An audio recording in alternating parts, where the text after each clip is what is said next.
پہ قربانی لازم ہے, کون قربانی کرے, اور پھر عموماً یہ بتایا جاتا ہے کہ جو صاحب نصاب ہے, جس پہ زکوٰۃ ہے, وہ قربانی کرے. لیکن ہم دیکھتے ہیں کہ اللہ کے رسول صلی اللہ علیہ وسلم تو کبھی بھی صاحب نصاب نہیں ہوئے. ان کے ہاں تو کبھی بھی اتنا مال جمع نہیں ہوا کہ آپ اس میں سے زکوٰۃ نکالیں یا کچھ اور. وہ تو جو آتا تھا دے ڈالتے تھے.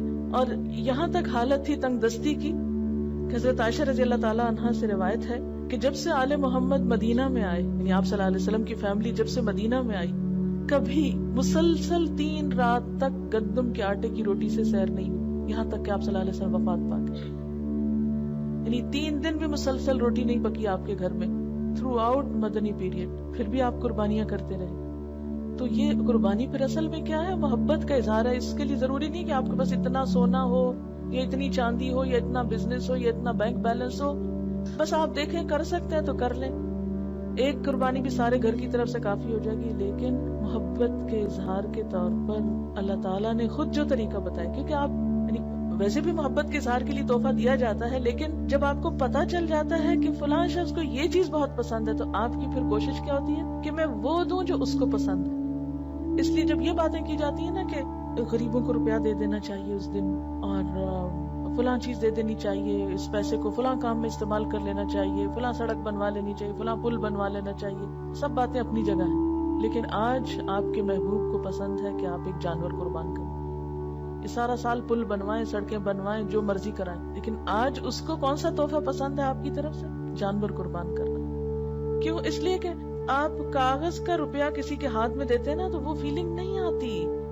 جب آپ ایک اپنے پالے ہوئے جانور کے گلے پہ چھری پھیرتے ہیں, تو جن گھروں میں جانور پالا جاتا ہے نا, ان بچوں کو آپ دیکھیں, وہ قریب نہیں جاتے, اس کا گوشت نہیں کھاتے کہ ہمارا پیارا جانور جو ہے وہ قربان ہو گیا. روتے ہیں باقاعدہ اس.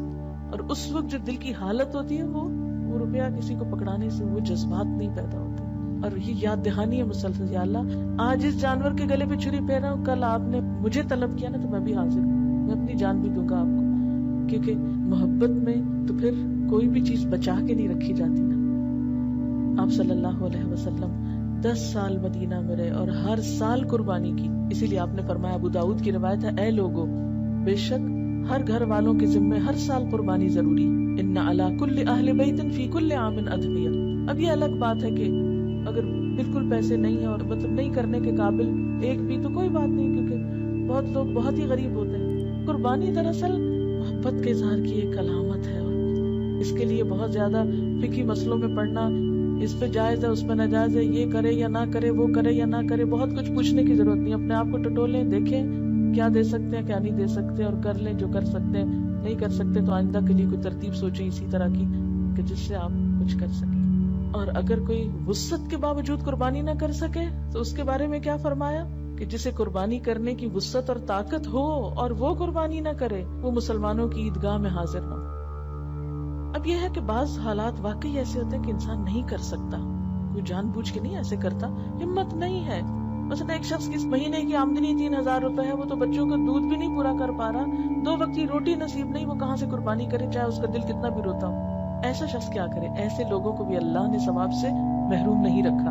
ایک آدمی نے حضور صلی اللہ علیہ وسلم سے عرض کیا کہ میرے پاس قربانی کے لیے تو کوئی جانور نہیں, لیکن میرے پاس دودھ دینے والا ایک جانور ہے, یعنی میرے گھر میں ایک مثلا گائے یا بکری وغیرہ ہے, اسی کو کر دوں. آپ نے فرمایا نہیں, اس کو نہیں کرو, کیونکہ اسلام جو ہے نا ایک اعتدال والا دین ہے, دوسروں پہ ان کی وسعت سے بڑھ کے بوجھ نہیں ڈالتا.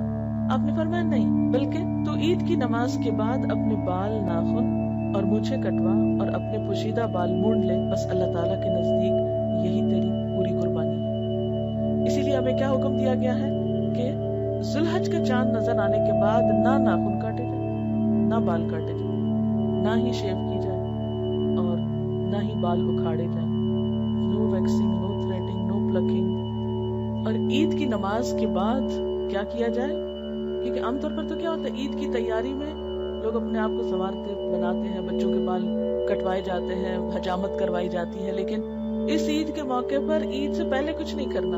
عید کی نماز کے بعد جب دوسرے لوگ جانور کاٹ رہے ہوں گے تو آپ کے پاس جانور کاٹنے کو نہیں, تو اپنے ناخن کاٹ لیجئے, یہی آپ کی قربانی ہو گئی. یعنی جس کے پاس وسعت نہیں, اور جس کے پاس وسعت ہے قربانی کرنا ہے, اس کے لیے بھی یہی حکم ہے. اور حاجی جو حج کرنے جا رہے ہوتے ہیں تو احرام کی حالت میں بھی ان بالوں کو, ناخنوں کو آپ ٹچ نہیں کر سکتے.